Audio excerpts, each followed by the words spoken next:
बिस्मिल्लाहिर्रहमानिर्रहीम। अस्सलाम वालेकुम वरहमतुल्लाहि वबरकातुहू। व्यूअर्स, इस लेक्चर में भी हम लाइन इंटीग्रल का एक क्वेश्चन सॉल्व करते हैं। Vector calculus book to follow. If y is equal to 2x y z and c is the curve x is equal to t square y is equal to 2t z is equal to t cube with t lies between 0 and 1, then evaluate c phi d r। अच्छा, line integral का आपको याद है जो हमने पिछले lectures upload किए। उन लेक्चर्स में आपने देखा कि लाइन इंटीग्रल में सबसे ज़्यादा मुश्किल काम जो होता है वो मल्टी वेरिएबल्स को सिंगल वेरिएबल में कन्वर्ट करना ही सबसे ज़्यादा मुश्किल काम। जैसा कि अभी आपने एवेल्यूएट करना है फाई को, और फाई जो है थ्री वेरिएबल्स का फंक्शन है एक्स वाई जी का।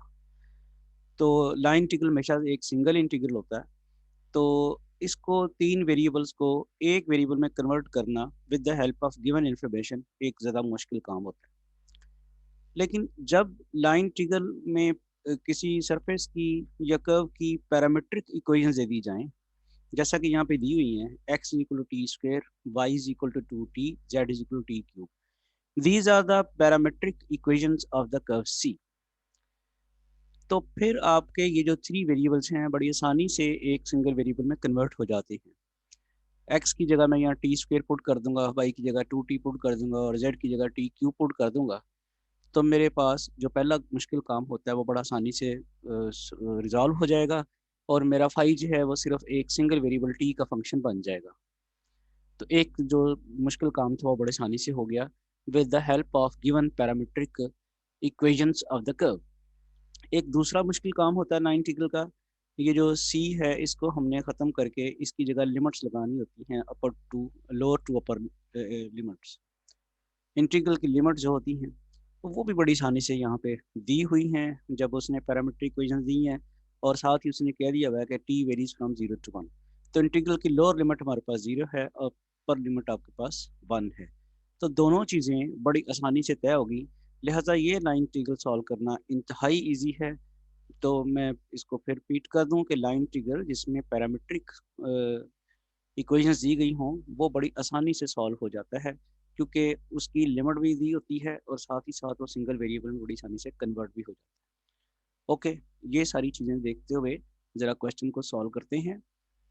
Hair phi is equal to 2xyz। जैसे मैंने अभी बताया कि हम इसकी पैरामीट्रिक इक्वेशंस जो दी हुई हैं उसकी मदद से हम वैल्यूज पुट करने शुरू करते हैं। x की जगह मैंने टी स्क्वेयर पुट कर दिया, y की जगह 2t और z की जगह टी क्यूब। ये मेरे पास बन गया 46। अब डी आर की बात के लिए हमें याद है आर क्या होता है, पोजीशन वेक्टर एक्स आई प्लस वाई जे प्लस जेड के, वो लिखा। जब एक्स की जगह मैं पुट करता हूँ फिर टी स्क्वेयर आई बन जाएगा, और वाई की जगह मैं पुट करता हूँ 2t, जे वैसे के वैसे ही, और जेड की जगह टी क्यूब के। तो ये मेरे पास आर जो है वो भी पहले थ्री वेरिएबल्स का फंक्शन था, एक्स वाई जी का पोजिशन वेक्टर था किसी पॉइंट का, एक्स आई प्लस वाई जे प्लस जेड के। जैसे ही मैंने उसकी पैरामीट्रिक इक्वेशंस को यूज़ किया, टी स्क्वेयर 2t और टी क्यूब, तो ये बन गया टी स्क्वेयर आई प्लस 2t जे प्लस टी क्यूब के। ये भी सिंगल वेरिएबल का फंक्शन बन गया टी का। अब इसका मैं डिफरेंशियल लेता हूँ क्योंकि मुझे डी आर चाहिए। तो डी आर आ जाएगा 2t, इसका 2t dt, I unit vector वैसे ही आ जाएगा, इसका आ जाएगा 2dt जे यूनिट वेक्टर वैसे ही, और टी क्यूब का जो आएगा वो आएगा 3t स्क्वेयर dt के यूनिट वेक्टर।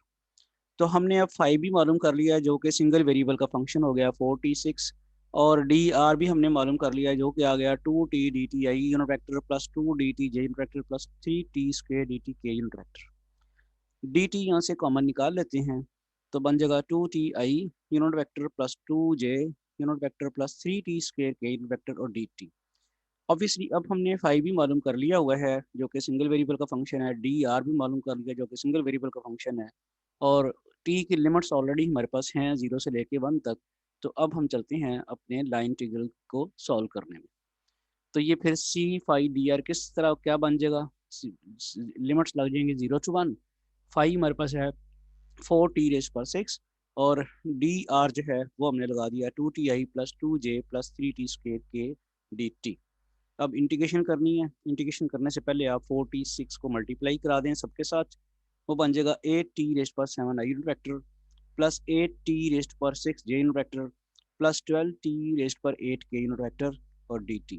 अब देखें इंटीग्रेशन किसके लिए मुश्किल होगी, ये तो बड़ी आसानी से अब हो जाएगी। इंटीग्रेशन करते हैं तो वो आ जाएगा t8 I unit vector 8t⁻7/7 J unit vector plus 12t⁻9/9 के यूनिट वेक्टर। एंड लिमिट्स हमारे पास हैं 0 से लेके 1 तक। अब अपर लिमिट अगर हमने लगानी है, यहाँ थोड़ी सी करेक्शन की ज़रूरत है, वो ज़रा करेक्शन हम कर लेते हैं कि ये इंटीग्रल कहाँ से अब आ गया।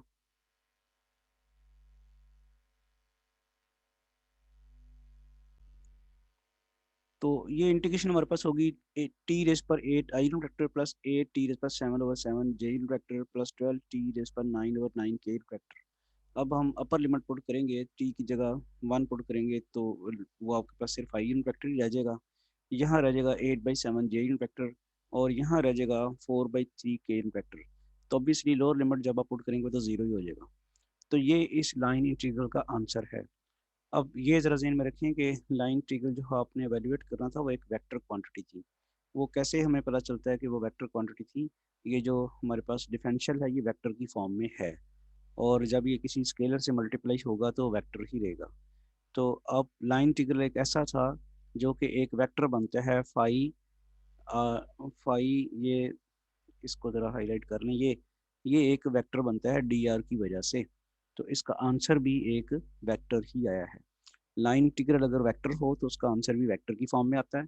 और लाइन इंटीग्रल को जब आपके पास किसी वेक्टर का करना हो, स्केलर का एवेल्यूएट करना हो तो उसका आंसर स्केलर आएगा।